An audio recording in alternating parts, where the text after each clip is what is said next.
ನಿನ್ನನ್ನು ಕಳಿಸ್ಕೊಡೋದಕ್ಕೆ ನಮಗೂ ಕಷ್ಟ ಆಗುತ್ತೆ ಜಾನ್ವಿ. ಆದರೆ ಏನು ಮಾಡೋದು, ಸಂಪ್ರದಾಯನ ಬಿಟ್ಕೊಡೋಕ್ಕಾಗಲ್ವಲ್ಲ.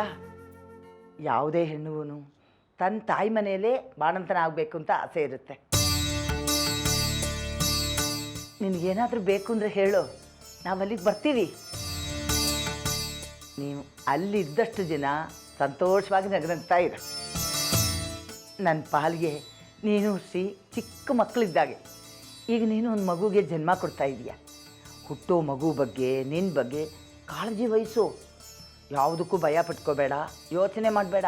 ಅದೆಲ್ಲ ಮಗುನ ಮೇಲೆ ಪರಿಣಾಮ ಬೀಳುತ್ತೆ. ಸರಿ ಅಜ್ಜಿ. ನಿನ್ನ ಹುಟ್ಟೋ ಮಗುಗೆ ನಾವೆಲ್ಲರೂ ಸೇರಿ ಒಂದು ಸ್ವೆಟ್ರ್ ಹೊಲಿದಿದ್ದೀವಿ, ತಗೋ.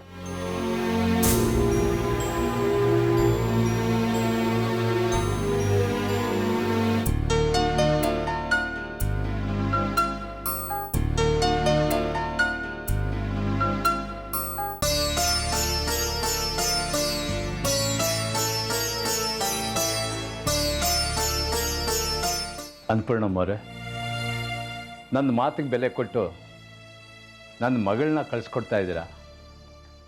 ನಿಮಗೆ ಕೃತಜ್ಞತೆಗಳು. ಅಲ್ಲಿ ಇವಳಿಗೆ ಯಾವ ಕೊರತೆನೂ ಬರದೇ ಇರೋ ಥರ ನಾನು ನೋಡ್ಕೊತೀನಿ.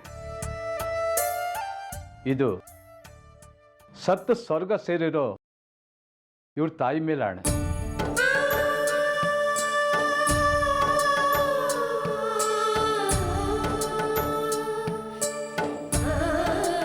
ಮಾವ, ಅಲ್ಲಿ ಜಾನ್ವಿ ಎಷ್ಟು ದಿನ ಇರಬೇಕಾಗತ್ತೆ? 6 ತಿಂಗಳು ಇರಬೇಕಾಗತ್ತೆ ಹೇಳಿ ಅಂದರೆ. 6 ತಿಂಗಳ? ಹೌದು ಹೇಳಿ ಅಂದರೆ. ಅಲ್ಲ, ಒಂದು 3 ತಿಂಗಳಲ್ಲಿ ವಾಪಸ್ ಕಳಿಸ್ಕೊಡೋಕ್ಕಾಗಲ್ವಾ? ಪದ್ಧತಿ ಇರೋದೇ ಹಾಗೆ ಹೇಳಿ ಅಂದರೆ.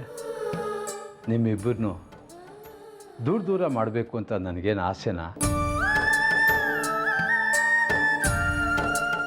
6 ತಿಂಗಳು ತುಂಬ ದೊಡ್ಡದಲ್ಲ ಹೇಳಿ ಅಂದರೆ.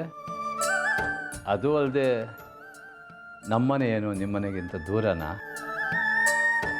ನಿಮಗೆ ನೋಡಬೇಕು ಅನ್ನಿಸ್ದಾಗೆಲ್ಲ ಬಂದು ಹೋಗಿ. ಆದರೂ ಜಾನ್ವಿ ನನ್ನ ಜೊತೆಗಿದ್ದಾಗ ಆಗಲ್ವಲ್ಲ ಮಾವ? ನಿಮ್ಮನ್ನು ನಮ್ಮ ಮನೆಗೆ ಬಂದು ಇರಿ ಅಂತ ಹೇಳ್ಬೋದಾಗಿತ್ತು. ಆದರೆ ನೀವು ಅಲ್ಲಿ ಇದ್ದು ಅನುಭವಿಸಿದ್ದು ಸಾಕು. ನನ್ನ ಮಗಳು ನೋಡಬೇಕು ಅನ್ನಿಸ್ದಾಗೆಲ್ಲ ಬಂದು ನೋಡ್ಕೊಂಡು ಹೋಗಿ.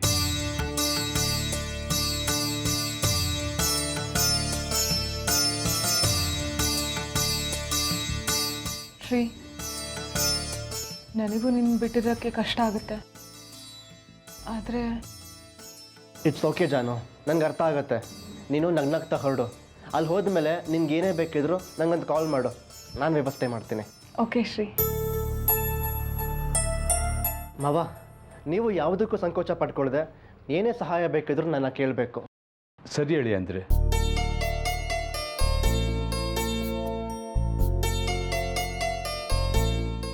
ನೀವು ಒಪ್ಪಿಗೆ ಕೊಟ್ಟರೆ ನಾವಿನ್ನು ಹೊರಡ್ತೀವಿ.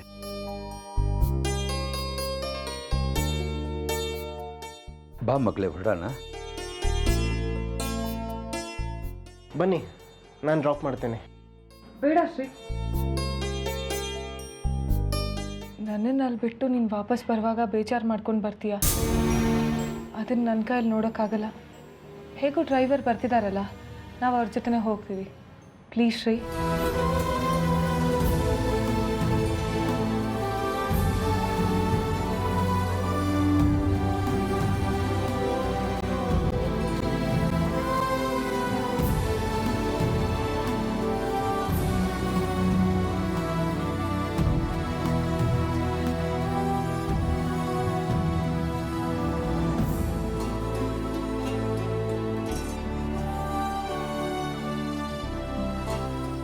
ಬರ್ತೀವಳಿ ಅಂದರೆ.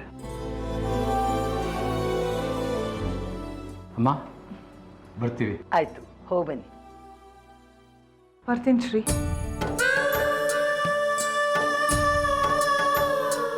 ಬಾ ಮಗಳೇ. ಹುಷಾರಾಗಿ ಹೋಗಿ. ಜಾನ್ವಿ, ಬಿಸಿಲಲ್ಲಿ ಜಾಸ್ತಿ ಓಡಾಡಬಾರ್ದು. ಆಚೆ ಹೋಗಬೇಕು ಅಂತಿದ್ರೆ ಸಂಜೆ ಹೊತ್ತಿನಲ್ಲಿ ಹೋಗು. ಊಟ ತಿಂಡಿ ಚೆನ್ನಾಗಿ ಮಾಡು.